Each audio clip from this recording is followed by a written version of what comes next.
distributor, voice of consumer, voice of you name it, everything in there. And it really doesn't have to be too hard a concept. It really is what is most important to a given customer, and whoever that customer is. It doesn't matter really where they are in the supply chain. Today we're going to be talking about primarily business to business VOC. So this is less about business to consumer, which is much more of a statistical method. It's helped much more there. This is much more on a business to business perspective. So first, I like to always start out with talking about sales is about relationships. Relationships create the opportunities for deep, insightful VOC. If you're not able to develop those relationships, you're going to struggle with getting that deep understanding from the customer. So you're always looking for ways to connect with your customers, in face, online, the various methods to do that, but always looking to improve that customer connection. And I think this phrase is very, very appropriate. They don't care how much you know until they know how much you care. And there are various ways to do this. Time, obviously, is a critical element in this, but you can very much show how much you care and are interested in a business, even in a first meeting and a first VOC event, which we'll go over a little bit later. One caution is you don't want to fake it. Humans are much more perceptive than you think, and they will understand whether you're just going through the motions or you really care about their business. So fundamentally, you want to work hard at creating relationships with your customers, and for that matter, everyone that you meet in your lifetime. Relationships are huge for all parts of your life. So let's dig into what a VOC process looks like. And I'm going to walk you through the various stages here. First off, I call this the learning phase. And in the learning phase, there's lots of time spent with customers. And you'll see that I list up here, meet with end users, lots of them. You'll hear this as a repeated theme through the afternoon here. End users are simply defined as the people that use your product or service. So in many, many cases, businesses sell through distribution or original equipment manufacturers or someone else, but the real end users are the people that you want to spend quite a bit of time with to be able to understand what's actually happening with your equipment or your process. So there's observation, there's listening, there's lots of questions, many, many visits. This may be an ongoing, should be an ongoing process, but if you're investigating a new market, maybe it'll take 6 to 12 months of time to do this. You bring that data back in and you do a VOC analysis on it. You do segmentation, which we'll talk about in a few minutes. Roughly a 1 or 2 day event from this team that puts this together. And then you develop what I call perceived CVDs. A CVD is a customer value driver. And it's very simply what's most important to a customer. And so this first cut at these CVDs are basically your hypothesis about what is most important to that collection of end users. If you're exploring a market, you've done this with 10, 15, 20 potential customers, and now you've got a feel for what is in composite most important to those customers. The second part of this VOC process is what I call a validation phase. So you've spent this time trying to understand the market. You've done a lot of internet research. You've done company background research. You've made your visits. You've collected all this VOC, and now you have these CVDs that you think are most important to the customer. At that point, you have to go out and validate this VOC. So is what you heard really what they are saying, and how do you validate that? And in this process, I use a event called a VOC Business Innovation Event to validate what you've just heard on the VOC. After you do these validation events, then you will bring that data back, do a post-event VOC consolidation, where again, you're reworking those CVDs in order to get to a final set of customer value drivers for that given market. And the importance of these is that this now guides all of your marketing communications and your product and service development. It should guide that. Quite often it doesn't, but it should guide that. So this gives you an overview for kind of a end-to-end VOC process where you're spending much time learning, then you're validating, and then now that you've validated that for the market, now you're leading the company in the direction that it should go relative to those customer value drivers. So let's talk a second about CVDs and their importance. Customer value drivers are what is most important to a customer's business. Very, very simple concept. If you identify these correctly, these should guide all of your activity that you bring value to for that customer or segment. So that's messaging through your marketing communications. You want to be messaging high value elements to the customer because that's what they're going to be interested in and that's what they're going to listen to. And then secondly, you want to develop products and services through your engineering and development teams that are reaching that high value CVD. Also sales focus through sales and marketing, service teams, everybody that engages with your customer, you want them to be talking about these high value elements and how your product and service impacts those things. So really getting to the correct prioritized list of CVDs is foundational to making good investments of people and money. And I'll emphasize here prioritized list. I can't tell you how many times I've gone to a customer, spent a day or even two with them, come back with tons of notes, 10, 15 pages of notes of the top 20 things that are most important to them. But the problem is I still don't know how they make business decisions. I just have a big list of things that they've told me are most important to them. But all 20 can't be most important. And the objective of VOC and the CVDs is to really get to that prioritized list of customer value drivers so that you really know what's important and in what ranking. So let's talk a second about end users, because this is a hard concept for a lot of people to grasp hold of.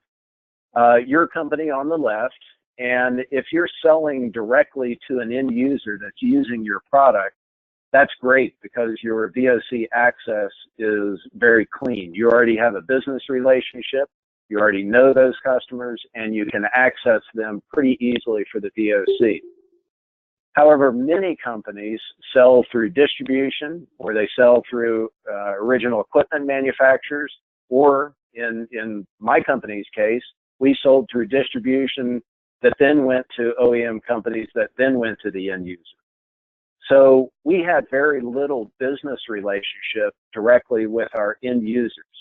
And we had to develop that in order to get access so that we could get that deep, insightful VOC. You want to spend a lot of time with end users, even if they're not your direct customers. And the concept is simple, but the implementation is difficult. The concept is if they're spending all day with your product or your service, then they're going to know the most about what works, what doesn't work, and what is high value to them, even more so than your direct customer. And that's where the concept is difficult to grasp hold of, because of course your direct customers are important to you, but when it comes to VOC, you want to spend quite a bit of time with end users. And in our case, we used upwards of 70 to 75% of our visits were with end users, and then we brought that back to our OEM and distribution channels and discussed value with them of what we had learned from the end users. So again, I can't emphasize enough, you really want to try to spend that VOC time with those end users. So let's talk a second about what constitutes VOC. If I look at a continuum of depth of VOC from on the left-hand side of just tidbits of insight, not very deep, but a lot of tidbits, all the way up to deep, insightful information and things that uncover unmet needs, then I can start to place certain contacts with customer along this continuum. So the first one would be phone calls from support staff. So this would be your order entry, your returns folks, anybody that's doing probably transactional elements of communication back and forth to the customer. You're going to have a lot of those, but they're going to be short and they're typically transactional. So then as we move to the right, we have sales calls, and I call them solo sales calls. So these would be calls that your field sales engineers, your account executives, folks like that are doing on a daily basis, but they're one-on-ones usually. They're not presentations, they're not groups, they're one-on-one elements. And certainly they can get a much deeper VOC than just the transactional calls. The next ones I call is sales calls with factory personnel.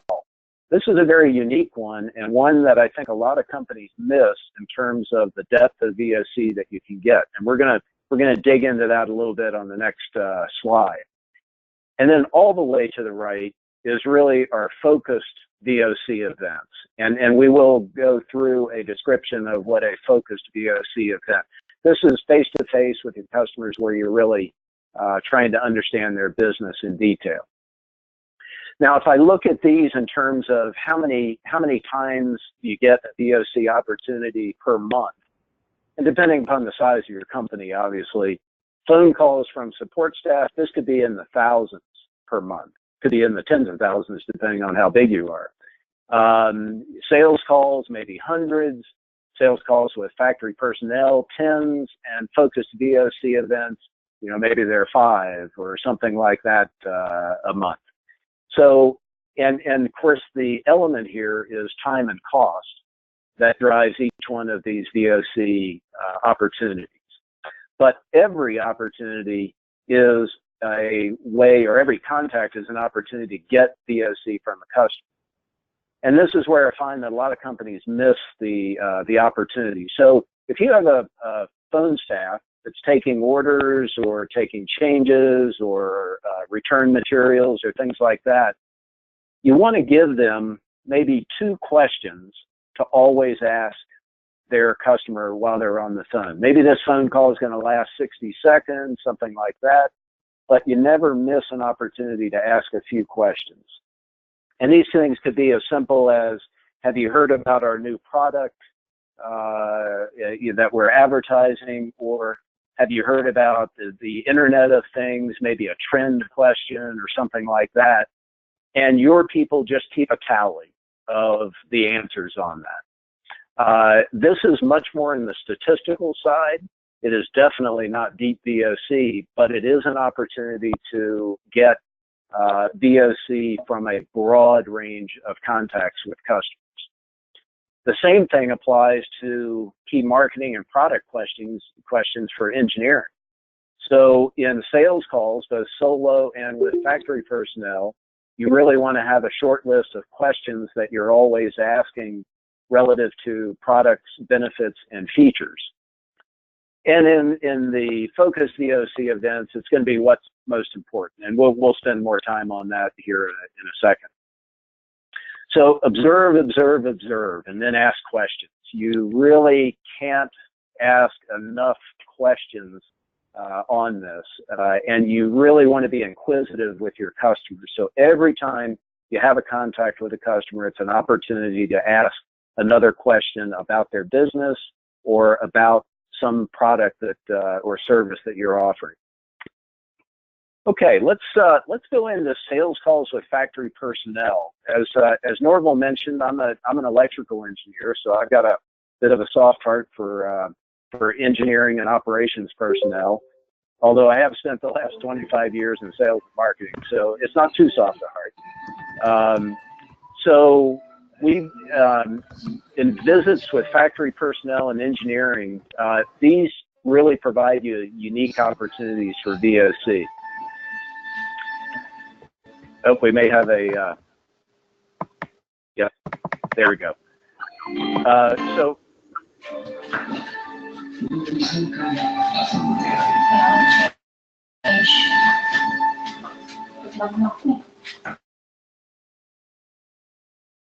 did we catch that one?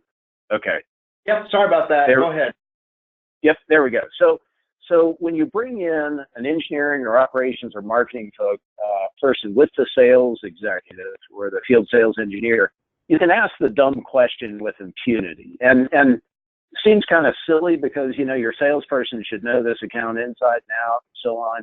But it's okay to ask a question that you may already know the answer to. You're getting validation. You're getting verification with another person that the customer may have a different viewpoint and they may have a little bit different answer for that individual. That's a smart salesperson who uses the people that they bring along in order to validate what they think they already know. You prep your team member with what you want to find out before you come in, and you spend lots of time listening. When you talk, you don't learn anything about the customer. When you're talking, you're selling, and you're not necessarily learning the VOC from the customer. So that's listening is an item that, you know, you train and you train and you train, and you have to understand what the purpose of the call is. It might be a pure sales call to lock up an order and close an account, but you may also be there to just understand and learn more about the company. Look for alignment of customer values with your customer values. Do your homework before you've gone in, and always ask for a plant tour. So it doesn't matter really what the company makes. Could be a call center. That's fine. They're not really making a product, but tour the facility. Look for their key performance indicator boards. It's kind of an indication of what's most important to the ops team. Observe how they work, what's posted on the walls, everything. Again, do lots of observations and ask lots of questions. Okay, let's go through a little bit of discussion on markets, classifications, and segments. These are terms that are quite often misunderstood in the marketing VOC. In markets, the insight to a market is very basic. You're basically getting the size, the geography, number of customers, maybe some profitability, some things like that. Relative size, it's big picture. This is likely to be in the billions of dollars. In VOC depth, it can be done with limited VOC, mainly utilizing publicly available sources and reports. It's not really too detailed. And I'll give you two examples as we walk through this to the right. One would be dog food. It's the big market of dog food. Another one would be oil and gas. So these are in very big numbers. Now, when we move to classifications, that's typically a product category within a market. It's usually a smaller sub-market that you're talking about, some portion of that major market. And the VOC depth can be pretty much the same as markets, but now you've probably gone the next step of understanding what that classification really means, and maybe you've talked to a few customers. So in dog food, this could be a classification of small, medium, and large dogs. In oil and gas, it could be land-based oil exploration and production. These classifications still don't tell you why the customer buys what they buy. They just give you another breakdown of the market. And here, classifications and segments get used interchangeably all the time. And I'm really adamant on the fact that segments are totally different. Segments give you insight into the buying behavior, which leads to competitive advantage. It's why they buy your product. And in this case, it could be any size as long as the buying behaviors are common. So for example, if you're a reliability buyer, you could be a reliability buyer in many different market segments, and that could make that relative size actually very large. But you would speak to the reliability element for that given market segment. So here, there's a significant amount of VOC, mostly with end users, again, and selected OEMs to produce the insight required for the segmentation. So here's the example on dog food. If I treat my dog as a pet, then I'm probably going to buy my 50-pound bag of dog food, and I'm going to love that dog, but he's still a pet. If I treat that dog as a family member, it's a little bit different. If I treat that dog as a grandpet or a grandchild, then I'm going to buy the 5-pound dog food bag of bison meat with tuna added, with organic materials, with et cetera, et cetera. So I think you can get the idea that now, if I've segmented the buyers into pets, family, and grandpet buyers, I understand much more about what or why they're buying the product. In oil and gas, an example would be marathoners. So marathoners in the oil field never, ever want to have a piece of equipment fail. And they will pay for that reliability premium, and they'll listen to your discussion about how you can improve reliability. And that is that's their primary customer value driver, or CVD. So what I want you to take away from this is that you really want to try to spend time on segmentation, where you really start to group your customers into these segments and understand the reasons why they buy the product. Okay, so kind of a review of market fundamentals. Know your customers and end users. Whoever uses your product, the end user could be anywhere in that stretch. Spend a lot of time observing, questioning, and learning. And then focus on relationships that last. Your average customer is spending X amount of dollars. If it's business to business, it's probably a reasonably good-sized number, and you want to get to know them. And I always say, invest time in getting to know your customer, both personally and professionally. The problem or the challenge with these things is that they both require time and money. Two things that most companies are in short supply of. So here's the marketing VOC challenge. If you're Procter & Gamble, then you just send your army of marketing types to live with your end users. They do this. They contract to go into your home, and in some cases, they'll live with you for a week and observe how you're using Tide and things like that.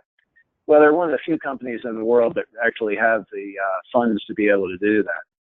If you're like the rest of us, we kind of ask our small and understaffed, under-budgeted marketing departments for this infinite insight into our customers, and that's very difficult. I'll give you a background in terms of the company I worked for. We were a global automation company, and so we dealt with every market known in the world, because automation is ubiquitous through everything, and in every geography in the world. So we had a 10-person marketing group globally that was supposed to deliver this deep insight on every market and every geography to guide the company in the future. Pretty tough challenge. It's very difficult.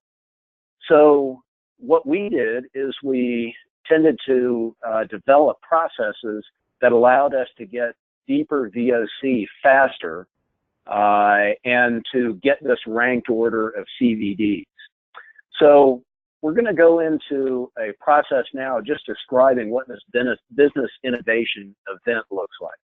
And this, I'll caution you, this is one of many ways to engage a customer, but it's one that I've found is extremely valuable and produces results every time that I've done it. I call it the Business Innovation Event. It's a 60-minute event. I don't call it a meeting because I'm trying to market this as a very important element, not only to your customer, but to you as well. It's held at your customer or end user. And again, 75% of these visits I recommend to be done at the end user. It's an audience of 3 to 5 of your target account who have impact on your business. You want to get the people in the room that understand a little bit about your supply chain and can impact your business so that they have a little bit of interest and skin in the game. It's not a it is a marketing event. It is not a sales event. There is no PowerPoint. There are no brochures. There is no selling explicitly going on during this meeting. You're there to listen to the customer. And I always say 60 minutes. You never ask for any more than 60 minutes because that's a difficult time for most customers to carve out, but you've got a shot at getting the audience with 60 minutes. I've never had one of these events go less than 90 minutes, by the way, because once they get to talking about their business, they love to talk about their business. Deliverables on this are a ranked list of what's most important to your customer and also thought leadership. And you'll see it in a second. This is a very unique and different process for getting this. And it tends to deliver value to both you, getting the VOC, but also to your customer. So the prep for the event is to create these CVDs for the target market. Again, customer value drivers. These are simply statements reflecting something of importance to the target. You develop them from that learning phase, that time that you've spent with the customers and knowledge of the market. You can also develop them from the folks in your own company that have spent much time in that market. And they're specifically statements that a customer can respond to on a scale. They're not yes or no questions. And then you want to coach your facilitator and note takers for this event. Now, let's talk about the tools that you use in this. And time doesn't permit us today to go into a ton of detail on here, but I'm trying to give you enough of the interest to show you how you really engage a customer at a deep level. So this is what I call a VOC box. And you'll notice the blue items up at the top here are the CVDs for this particular market. So we've got increased reliability, then decreased cleaning time, and prognostics. And these are the statements that you're going to ask your customer to rank. This particular VOC event there were 4 people in there because you see 4 numbers on each of these lines. The top line is you're going to ask them to rank the value of that CVD to them as a customer, and 10 being most valuable and 1 being least valuable. And you have them go all the way around the box, not in order. You have them go where their passion is. And the whole time the facilitator is just asking, why is that? Tell me more. That's fascinating, very interesting. That's, why did you have these ratings as different? And you're getting the customer to tell you why they've rated this as, a very high rating, a 10, or something that's kind of in between at a 7. And you get them talking between each other. And that is part of the richness of the VOC. You're drawing out what really is behind a ranking. You've gone all the way around the box to do this. You typically have about 8 CVDs, maybe 8 to 10 CVDs. Then you ask them to rank their satisfaction with the existing solution to that CVD. So as an example, on the left-hand side here, increased reliability, very high in importance, 10, 9, 9, 8, 9, and then not very happy with it. Well, obviously, that's an opportunity for your company because it's very high value. They don't have very good satisfaction on the element. So they go through and rank satisfaction all the way around the box again. Then you give them some what I call funny money. It depends on what the market is. In oil and gas, it was $50 million to spend. In equipment, it was, in this specific one, it's about $1 million. You break it up into 10 or 15 increments and tell them as a group, now spend your money where you would like to improve a CVD. And what you're looking for, obviously, is validation of what they just told you. So in this case, increased reliability is very high importance, very low satisfaction, and they spend a fair amount of money on it. Okay, that makes sense. It validates exactly what they told you. But I will tell you, people do very funny things when they get money in their hands, even fake money like this.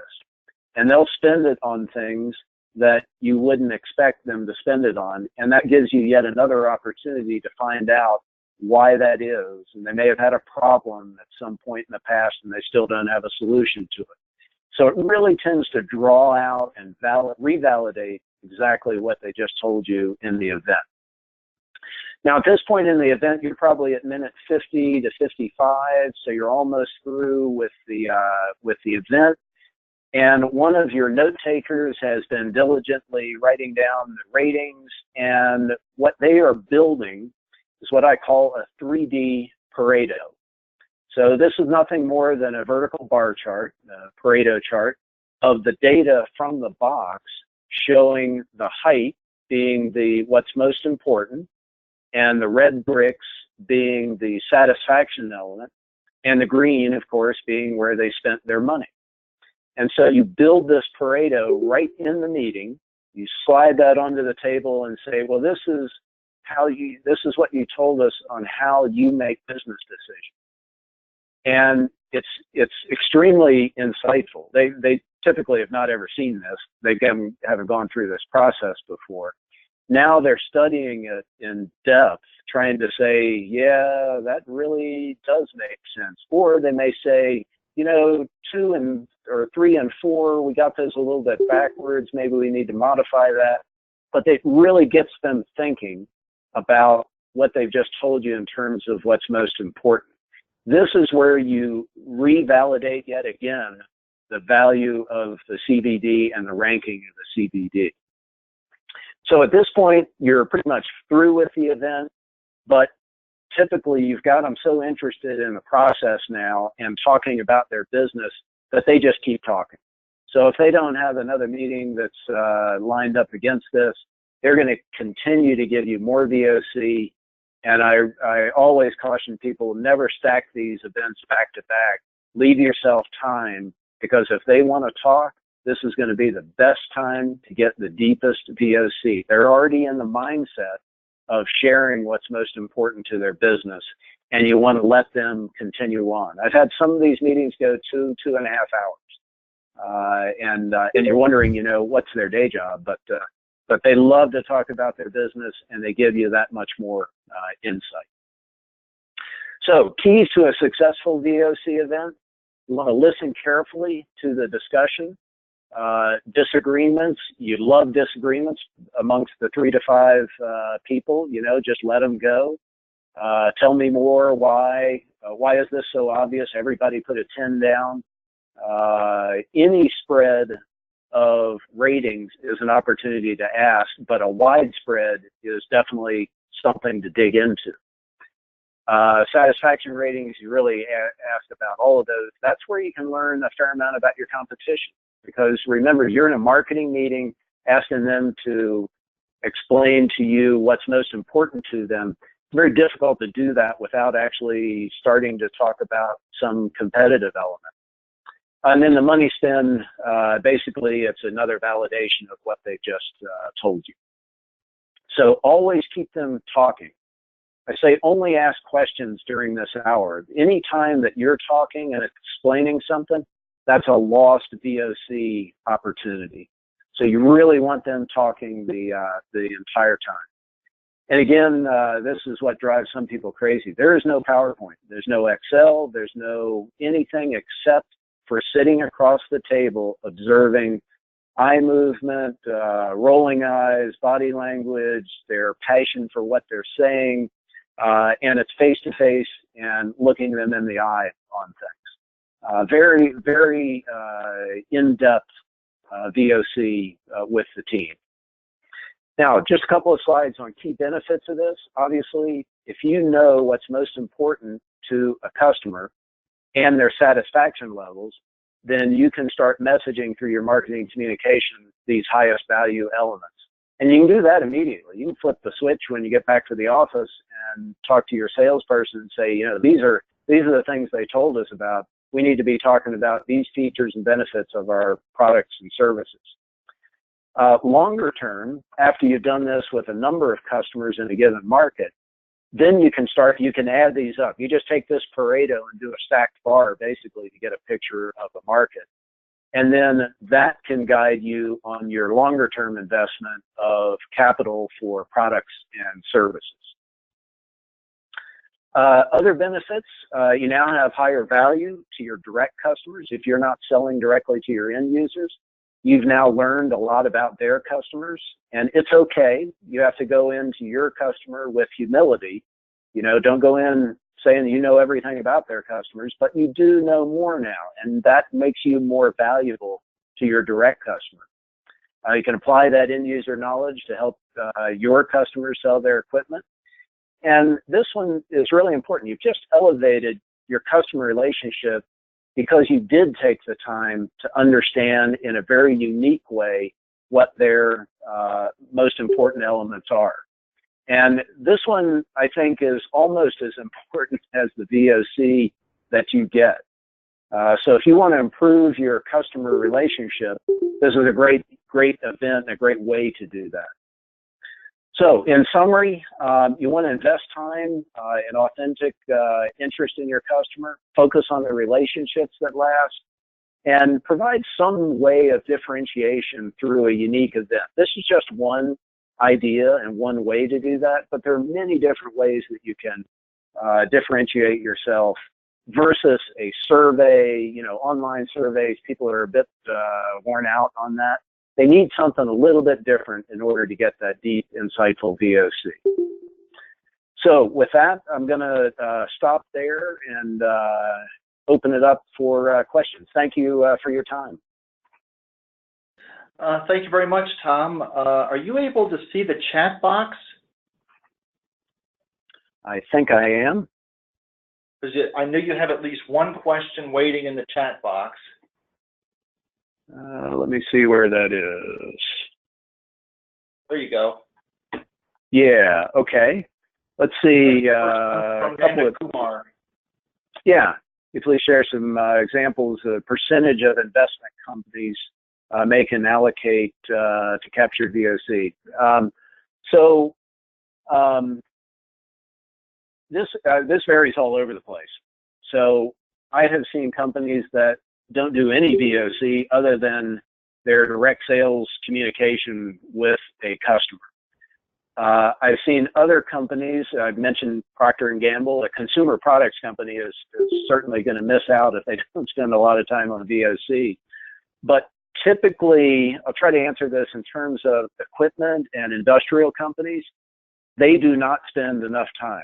They typically are spending most of their time with their direct salespeople and bringing in their executives, which honestly sometimes is a waste of time because there's already an expectation of what the conversation is going to be. And so percentage-wise, it just varies all over the map. I'm sorry I don't have a good number for you, but you want to spend as much time as possible in order to get to good segmentation. That's really the goal, is the segmentation where you can understand what's most important to a market in general and be able to drive your communication, your marketing communications, and your product development.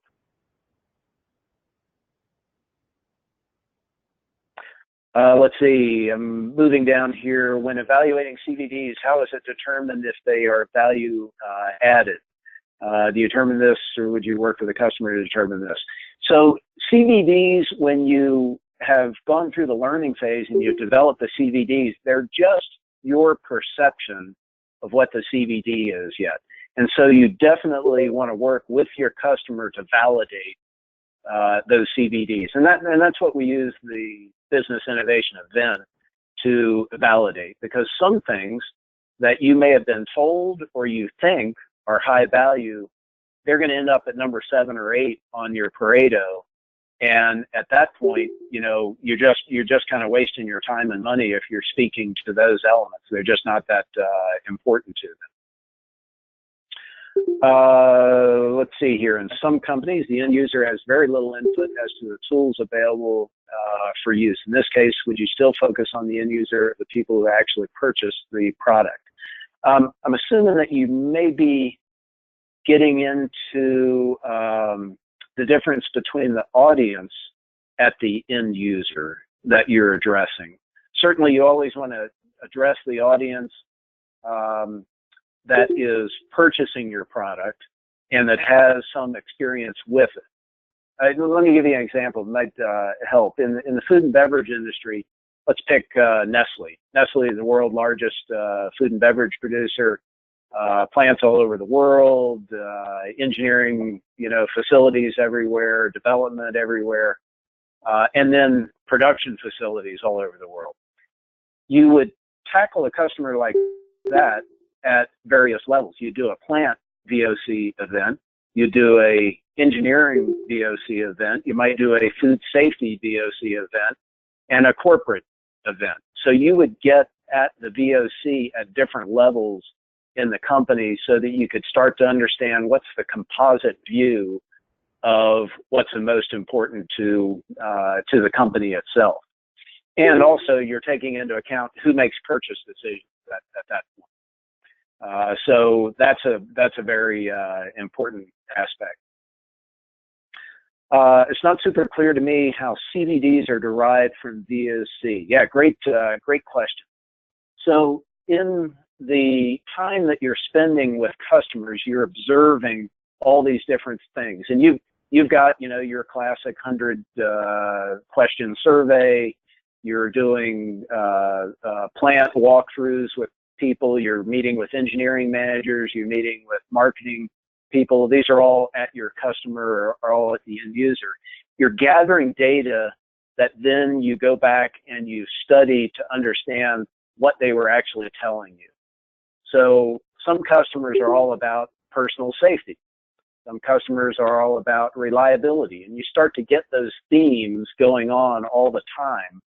And so you're trying to consolidate that into these CVDs. And so the CVDs really come from all that, that observation. Another way to do it, and this is a little bit less insightful, and you may not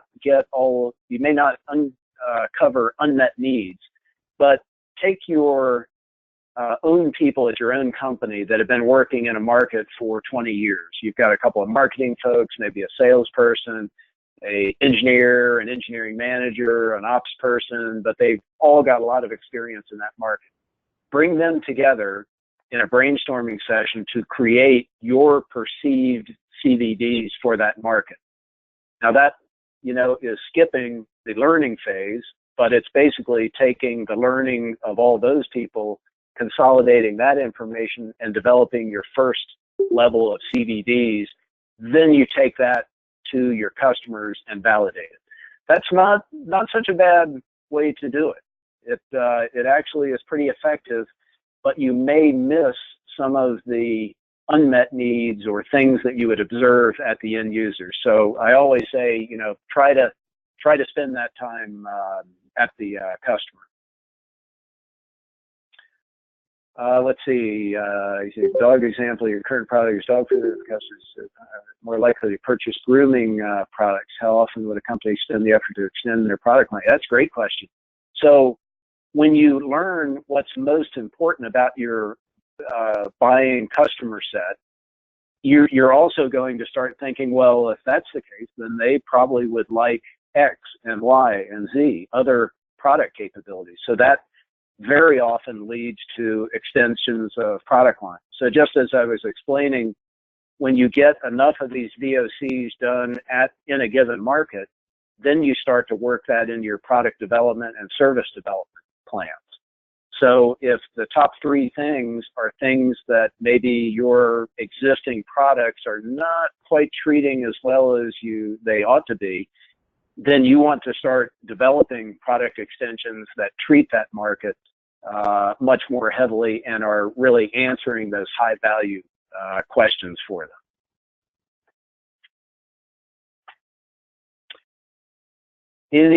Any other questions?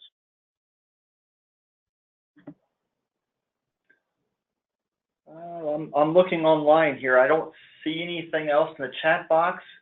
I'm also looking at the time too. It looks like we're running very close to the top of the hour. So if anybody does have one more question they want to squeeze in for Tom, now is your final opportunity to do so. As we wait just a moment here, I want to do another quick reminder. We still have one webinar left this week, and that'll be on Thursday. It's Tips and Tricks for Selling Quality, and that will be with David Muncaster of Staples Advantage Canada, coming up on Thursday at 12 noon Eastern Time. Tom, I'm not seeing any more questions coming into the chat box. Okay. So we'll go ahead, and I think we're going to call it a day. So first off, we're going to say thanks to you, Tom, for doing this for us today. It was very informative, very well done. I'd also like to thank those folks who are still online for tuning in today, and we look forward to seeing many of you on Thursday, 12 noon Eastern Time. Until then, I hope everybody has a good rest of the day, and everybody take care. Bye now.